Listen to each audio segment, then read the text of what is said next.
would like to have your take on the final draw that was done yesterday on the Africa Cup of Nations, where Nigeria falls to, Nigeria is now in Group A of that, the team enlisted to participate in the African Cup of Nations. What's your take on this? I would like you to react to this first before we go to the usual sport business.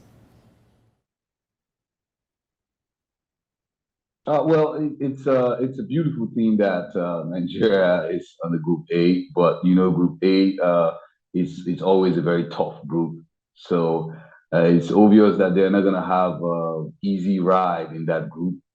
But at the same time, it's also good for business because once you start making predictions, you'll be able to understand if Nigeria would survive, that group. Group A is always very tough, but I mean, it's a good thing that we're in Group A. All right, great. That will gladden some Nigerians that were in Group A, and it's a good thing for us. All right, let's go to sport, bet business now. Talk to us. Why is this a big deal in Nigeria? Why is it a source of attraction to young people in recent times?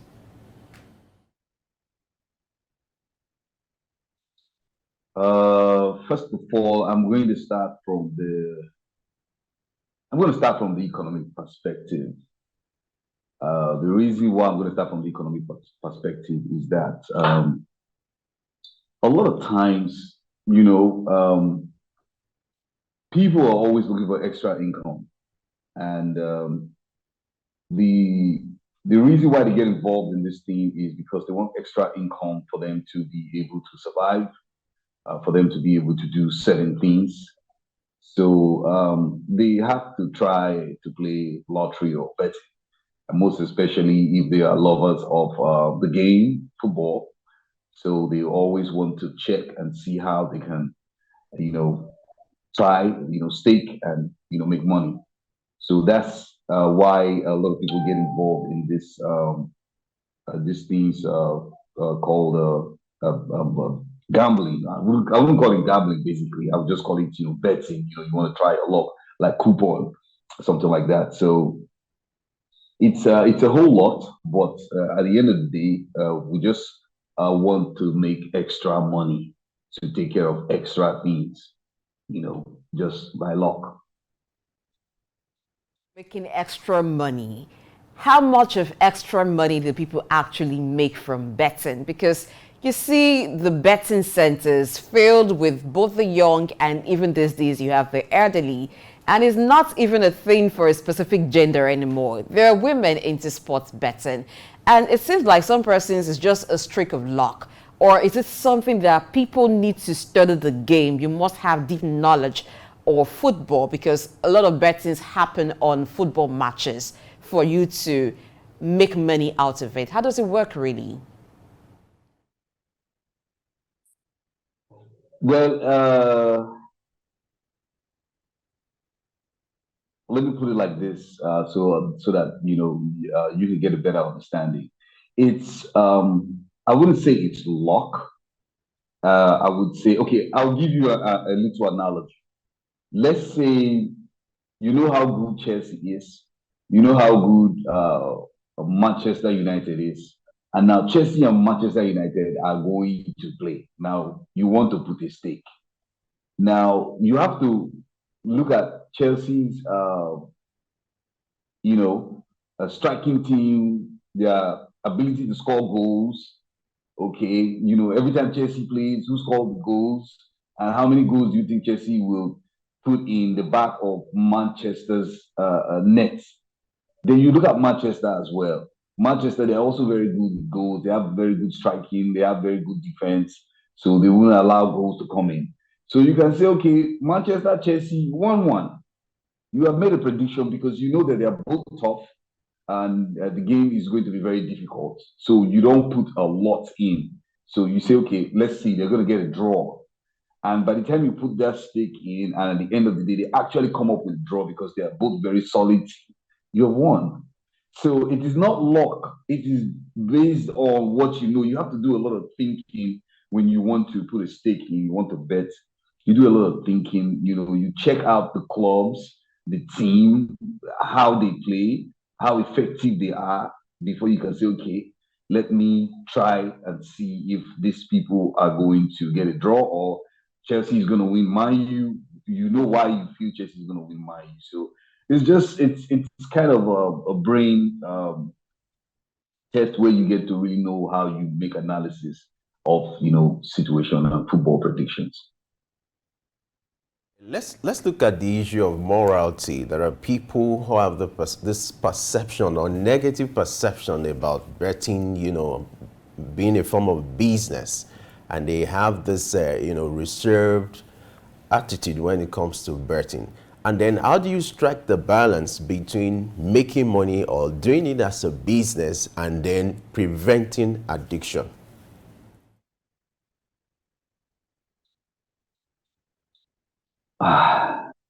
See, we have to separate betting and lottery. And though it's part of lottery, but betting is quite different from lottery because, like I myself, I have a lottery game, and we're also working on a betting platform as well to add to what we're already doing. But that you have to do a couple of things for you to be able to do betting. There is nothing. Okay, gambling. I wouldn't call it because I'm sorry I'm always using the word gambling, but I would just say you trying to make extra income or doing something extra. It's not really something that you're going to become addictive of because as human beings, we are addictive of different things. We become addictive to whatever it is that benefits or that suits us or that works for us. Like if you have the urge to always read, you just find yourself reading anywhere, whether you're in a bus, whether you're in a taxi, whether you're in your office, whether in a public place, you're always reading. And you know how people will look at you like, "What's wrong with this bookworm?" And that's the same thing when it comes to betting. You're only doing it because at the end of the day, if you do it very well, you definitely make money. So it's better to you. So as long as it's something that you're going to make money, you keep trying, and definitely it's just it. You make money. If you're not lucky, you try again. All right, the Nigerian betting market is valued at $2 billion with an estimated 60 million people betting daily. That report came out in May 2023. So there's a huge market for betting in Nigeria. But looking at the business side, how do these businesses sustain? Do they ever suffer loss sometimes? And what could lead to a betting platform suffering losses?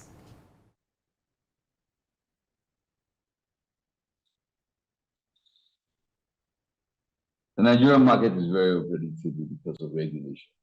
And everybody just keep looking at this thing like, oh, they're raking in billions, so this is what billions, so there's a lot of money. But people don't forget that these things create employment, and not only creates employment, it takes a lot of money to service their system, for their system to be very active, for their system to be very responsive, and for the system to always work whenever people are using their system.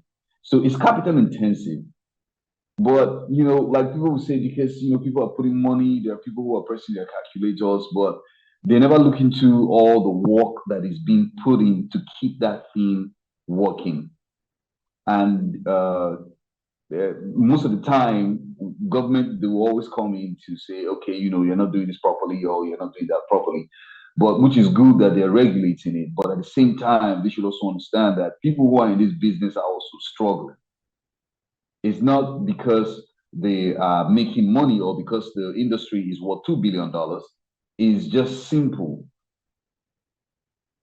How do this business not look fraudulent? How do this business, people don't say, oh, it's not working, they're cheating me or something. It's being managed by people. So it's a kind of business that, aside from it working, government should also look at the economic aspect of it, how it benefits Nigerians. So it's worth that amount, but at the end of the day, Nigerians are also cashing out from it as well. Nobody's losing. Some people lost here, you try again, you win something little. It's just a business that has to be sustained, and the government should try and relax some of these policies so that other people who want to invest in it can invest in it. And I also encourage the government to also get involved in it by themselves because when you're not involved, you're not doing the business, you will not understand what the people who are doing the business are going through. You just end up making them, pay for everything that is being done. So that's just how I see it. So it's a very good business, and government should encourage people to get into betting and also get involved as well. All right, let's still dwell more on the gains of this business. I would like you to elaborate on the gains, looking at the part of the business owner and those who are engaging in this business. There are two parts to it, on the side of the business owner and those who are patronizing this business. Talk to us more about the gains for the business owners and those who are patronizing the business. The gains actually before you set up a betting business or lottery business, it's millions of naira. That's what you pay to the government, and when you spend that money, it's capital intensive. When you spend all that money to set up, maybe across states, you know how states are now. They've legalized it, but you have to pay states money. After you pay government or the federal government, the lottery commission, you give them money as well. And when you pay, by the time you pay and pay, like in Lagos State alone takes like 200 million from people who wants to do betting in Lagos State, lottery, whatever it is. So just imagine you pay that kind of money in just Lagos State alone, because in Lagos State they keep feeling like it's the market, so everybody wants to be there. But I mean that's capital intensive. It sucks the owner a lot of money. You spend close to like 1 or even 2 billion, and just imagine you borrow that money from the bank for you to be able to do that business. At the end of the day, you're not able to really get off the ground. Like some of the challenges I've been dealing with lately, you're not able to get off the ground. Even if you get off the ground, it's very difficult for you to run because you don't have enough money, because you've paid all the money that you need to pay for you to be able to do this business. So there is no much gains. Like it will take you 5 or 10 years before you start making profits. But the most important thing is you have to care about the people who are actually playing the game, which means those people who play, when they win, they should be able to get their money. And that's very important, because no matter how much you think have been put in, it may not just be enough. What if you have people putting in stake, and at the end of the day, oh, your profit is like, let's say 10 million and somebody wins 15 million. What are you going to do? You have to pay the person 15 million. And where are you going to get the money from? So all these things have to be understood properly. It's not because people just look at the industry and say this industry is what such and such, but you don't understand what that industry is doing to survive, how they sustain that business, how they have to keep that business running, and paying their staffs and paying people who win, and how much have they made per day, before you look at the month, before you look at the year, or per quarter. All these things are challenges. So it's not easy for the business owner. I must be very frank. It's not easy for them, because when you have invested a lot of money, which is let's say your capital, you have offices virtually in most of the states, and you are servicing these offices. You have computers there. You have to pay for your internet. You have to do a lot of things to keep these offices running, and making sure that anybody who gets involved with your business has exactly what they want and their systems are not down. So it's a lot. And people should try to understand the reason why they're doing all these things is because they want to satisfy your customers. But at the end of the day, there are other people who are, who always come and say, no, you're making a lot of money. And those people who come and say you're making a lot of money, they've never run that kind of business before, so they wouldn't understand what it means to survive in that kind of business. So I always tell them, if you think I'm making a lot of money, please, why don't you just go and get a license, get everything, and start your own and see how it feels like. All right. So some of those challenges that you just mentioned, what innovations are there or exist in other climes that minimize the challenges? You talked about having offices in different places, having to run your offices. Is there a way technology or some innovations can minimize these challenges? Yeah, some of those technologies are already in place, and they're actually doing very great. Like now, you have electronic agents where people just be online and just doing what they have to do to just make sure they get you in. Like I will use an example of I don't want to mention the name because example of a particular betting platform in Nigeria. They have this code where you have to use somebody's code to get in and get extra money and use the extra money to play.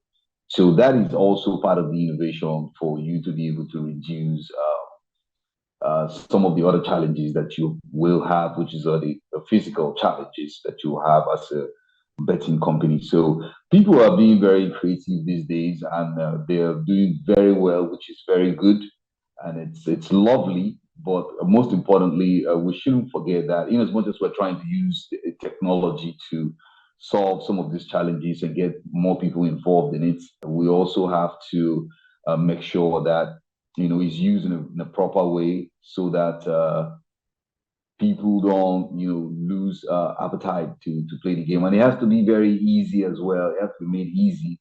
So if anybody wants to get in, it has to be easy for you to get in. And also, if you want to get out, it has to be easy for you to get out.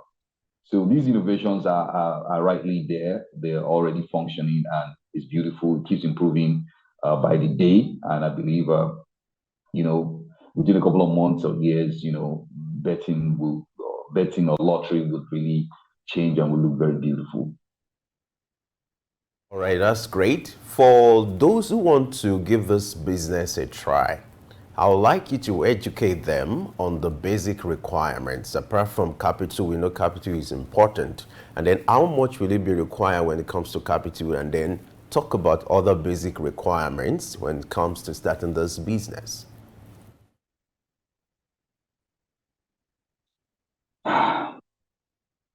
Well, it took me close to 3 years for me to be able to get to where I was. It's not, sorry, where I am. It's not rosy. I'm just going to be very honest. You have to put in a lot of money in it, and you have to do a lot of paperwork, which I don't know. But if I just say that here, and I would just look at you, just giving it cheap. But anybody who wants to get involved in a lottery business, first of all, you have to have a company registered. That's number one. Number two, you go to the lottery commission and they have to give you the National Lottery Regulatory Commission. They have to give you the criteria for you to partake in the business, and they have to look at your CAC registration and make sure that it's actually up to what they want. They will tell you exactly what to do. If you are going into betting, if it's just lottery, whatever it is you want to do, they will tell you and they will guide you through the process. And after that, it will take time. You have to pay them the regulatory fee for you to obtain your permit. And then once you have your permit, you have to make sure that every requirement, everything they've asked you to do, it's properly done. And they will come check you out, make sure that you're good before you can start operations. But in Nigeria, you just can't start a business. The state government will come in and to check you out to make sure that you're good. And also the Consumer Protection Council. You have to make sure that you have to make sure you do the right things. It's a lot. And in Nigeria, it baffles me, but I just keep wondering why we have so many agencies checking you out, and unfortunately, they don't understand what you're going through, and they can't just put everything together in one box and say, okay, if you want this, just grab it, and this is what it's going to cost you. So I don't know, but I guess it's just how the government chooses to function and operate. But it's a very, very capital intensive business. So sometimes when people come to me and say, I like to do this business, I say, you know what? You have to invest first. You have to learn because you need somebody to teach you. And once you know it and you have worked with someone by, partaking, then you can branch out and go do your own. Because if I throw you into the ocean like that, you can't swim. Okay, let's look at the markets, navigating the market space.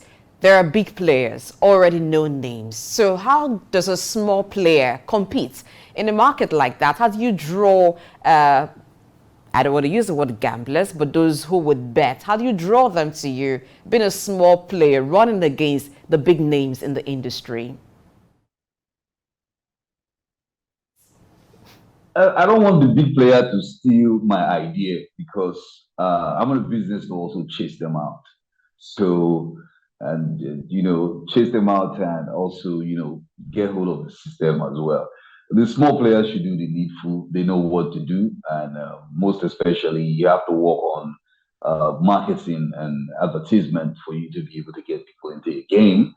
Uh, because the big players, they already know what they're doing, and because they know what they're doing, and their structures are well in position to be able to get the people's attention. So what is very critical now is that if you want to get into business, you're a small player, just do the needful. You have to do a lot of marketing for you to be able to get the required attention, and you have to make sure that your services are very easy and bright for people to say, okay, I want to try here. Let me also see if something will come out from here. So you just keep trying. So the small players should be very ready to do a lot of advertisement and marketing. And most importantly, people need to trust their products. All right. I observe in the course of our interaction, you keep talking about the challenges, sounding this warning or this alarm that is not a tea party, because people are looking at the monitoring aspect. Does that mean there are no gains? And then what do you think can still be done to improve the plight of business owners, especially in Nigeria? And perhaps you can also share with us your experience since you've been in this business.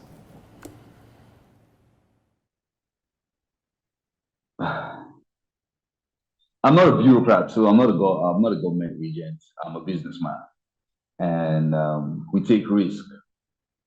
And we taking risk means that yeah, sometimes you have some money that you can use to buy property and have a house or buy a car or do something, but you say no. Let me put this in this business. Maybe with time, this business is going to grow.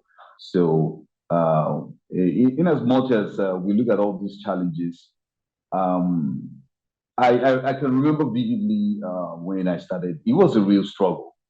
Some of the things we were doing were opening the eyes of the government agencies, and they were coming in. So at a point in time, I got kind of very wary, because I had to ask someone a question one time. I said, how come you guys come up with policies every 6 months? You don't even wait to see how the policy works. If you're going to give it like 5 years before you review, or 2 years before you review. And I also asked the question and said, you can't throw away a basket of tomatoes just because one tomatoes is bad. Just look for that one bad tomatoes and just put it out, and allow the other tomatoes break. But in this country, what I've noticed is that they want to kill a whole business just because someone did something wrong. They want to kill all the business. All the business will be under attack. So you don't punish a bunch because of a few. And I've always been in this position where I say, no, what the government should do is, if somebody is coming into a business fresh and clean, there are so many incentives that can be given to this business. In as much as the government needs money, if you ask me to pay you 200 million naira for me to have a license, you shouldn't just take 200 million naira from me. I just dip my hand in the post and give you 200 million naira because I want a license. No, you have to think about my business, how it's going to survive for the next 10 years, and tell me, well, this 200 million naira, you can pay it in the next 10 years. Then we can be part of your business as a stakeholder.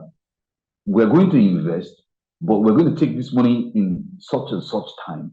Then you also go to like maybe the FIRS, and let them know that, okay, I've started business. They will come and check that your business is really running. Is it running? Okay, if it's not running, okay, we can give you this leverage. Then we can give you, tax waiver for maybe some years or some months or however. So the government needs to come in a way whereby they don't kill a business before it is born. It's like stillbirths. A woman is pregnant for 9 months, and at the ninth month, and then the hour where she's supposed to put to bed, she gives birth, and the child is dead. And that is one of the problems we have in this country, because their policies is always killing business. I've been through a lot, and now, especially now that the country is very funky. I was trying to build a business where dollar was how much? Dollar was two something, 300 and something, and now dollar is 1,000. So how do I survive? And tomorrow somebody comes from the government agency and says, "Oh, you didn't pay me." You can imagine, you don't know what I am going through. And at the end of the day, they just feel like you're making money. If you want to see, I have nothing to hide. I can show you. I'm not making anything. I'm still, struggling with what I'm doing. And they still don't want to understand, because they feel like it's a law, it's a law, it's a law. It doesn't work that way. How it should work is simple. If you are regulating, you can also be part of the business, not just regulating. Be part of the business, because that business employs people. You might employ your own brother, your sister, your niece, your nephew, your uncle. And if they have their means of survival from that place, and because there is a mistake or there's something somewhere, you shut it down, you send your niece, your uncle, your brother out of business or out of work. They become jobless. They go into the class of unemployment. So what I think government should do is they should be part of this business. They should be part of this business. They shouldn't just sit there and be telling people what to do, and they have never run a business before. So whatever agency wants money from you should invest in the business, put the money in the business, run it, so that when you are talking to people who want to be part of the business, because you have an experience, you know what to tell them, you know how to direct them to go about the business. And it's that simple. But unfortunately, it's about distraction. Okay, let's look at government being a part of this business. But you understand that there are moral concerns about this kind of business because it is perceived as gambling. What can change that perception in order for government and possibly other collaborations to come in to this business? A lot of people still see it as that.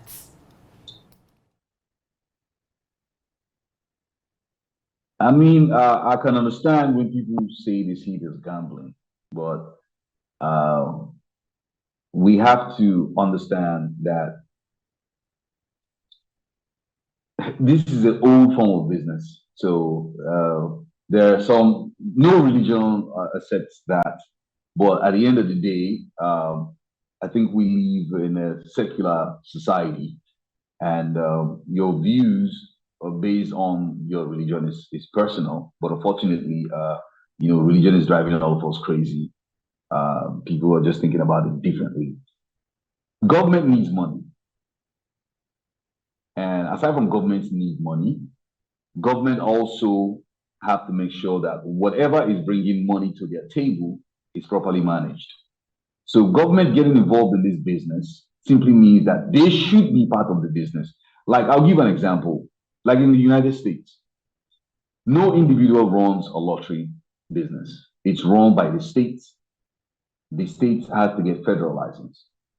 Like the state of Virginia has, New York have, these things there is legal, where the states just run them. I think the only place that is quite independent is Las Vegas, but they are being regulated. So now, what people don't understand in this country, especially what government needs to do, is you cannot be telling people how to do business when you are not in that business. It baffles me that, they make all these excuses is because of corruption. No. if you want to be part of this business, you can have people who are experienced in the business, who have been in the business, to manage the business.